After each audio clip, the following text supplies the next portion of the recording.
I'd like to invite Nick Purtell from the Department of Industry to give us an update on the progress on the modern manufacturing strategy.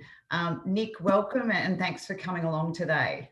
So listen, thanks very much, everybody. Amazing presentations today. I've been taking copious notes, of course, and I don't want to sidetrack this amazing discussion on skills, the skills needed for manufacturing, too much on what I'm working on, which is the modern manufacturing strategy that the government announced in the last budget. But as Sharon mentioned, it's probably worth giving you, those of you who don't know already, a brief sense of that, and then I'll go straight into the insights that we've got from our work over the last few months on skills, which are, of course, are completely consistent with what we've already heard and what I'm very interested to hear the other views from the floor coming up. So the modern manufacturing strategy was announced in the budget, the October budget.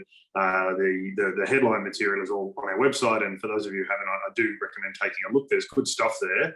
The things probably to focus on for this discussion, first of all, to be clear, I'm from the Department of Industry, Science, Energy and Resources, not the Department of Skills and Training, although we work very closely together. And we worked particularly closely over the last few months with IBSA, and I'm really grateful to Sharon and Phil and others for enabling that engagement, because, of course, one of the key bits of feedback we've had from industry is a bit like what Jennifer said a moment ago.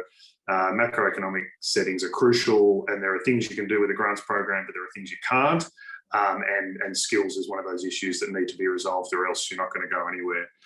The other things I'd just highlight about the manufacturing, and it comes back really to what Ines was pointing to the first up about the article yesterday.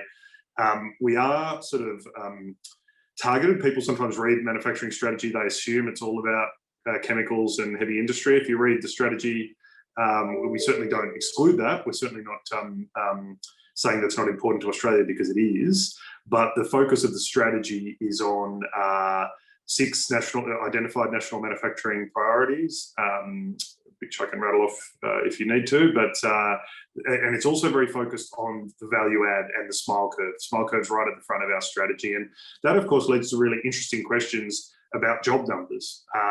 Like, are we seeing a decline in jobs in manufacturing? I mean, that's what the ABS tells us, but are they measuring the right jobs? And we're doing some work.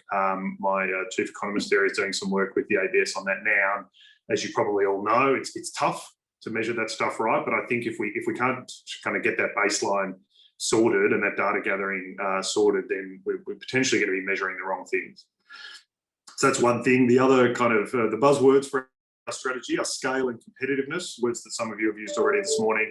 The third one is resilience, which of course is extremely important right now. But the bit of the program that I'm focused on is resilience is important, but really this is about supporting competitive Australian industries to scale up.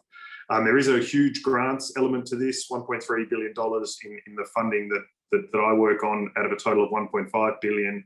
But we are also focused on the macroeconomic conditions. If you look at the strategy, it's the first pillar. So just quickly to finish up on that, our large grants programs have just started to open. Last Friday, we opened up the Modern Manufacturing Initiative, 2 of the streams, translation and integration. Initially, it's for space. The space priority area and the roadmap for space was launched at the same time. But I'm happy to tell all of you that over the next few weeks, starting this week, continuing for the next sort of 5-ish weeks, there'll be each one of the national manufacturing priorities will be opened up to funding, and the roadmap will come out. So say by mid-March or so, it'll all be open.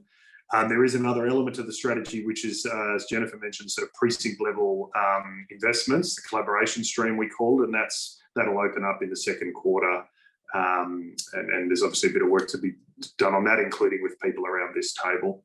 So just to finish up then, through the course of designing these roadmaps or helping industry, working with industry to design these roadmaps, lots of themes came up, and one of them was skills. I could almost say it was number one across the 6 areas.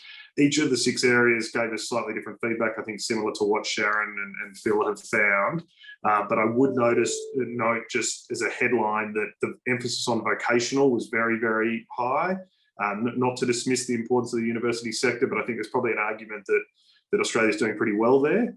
The challenges around commercialisation of ideas are very real and something we all need to work on. But in terms of skills, it's pretty good. Even in something like medical products, where there's a need for people with advanced degrees, the feedback we got is the gap is people with genuine lab experience, with those effectively high-end manufacturing experience, who have a master's, maybe not a PhD, but actually know how a lab works. That's the gap.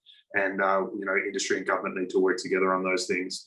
From our emerging sectors like space, lots of talk about how the sort of traditional system is not really delivering what they need, an acknowledgement that a lot of those skills will be developed on the job, but a real desire to work with other partners, universities, TAFEs and others to really deliver what's needed. And then from the more traditional sectors, established sectors like food and beverage, there was some more sort of nuts and bolts issues around people who've been in the job for too long and need to, you know, be reskilled within the sector just to maintain motivation, etc. And the micro-credentialing point that Jennifer mentioned has come up several times as well. So look, that's probably enough from me. I'm happy to take questions, but here I'm mostly here to listen to those insights on skills. And we want to work together with all of you and with the Department of Education and Skills to advance these things from an industry perspective.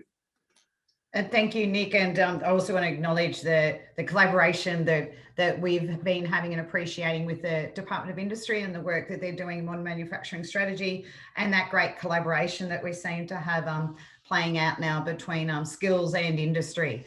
And the MMS, or the modern manufacturing strategy, certainly has provided the platform for that. So that's a really good thing.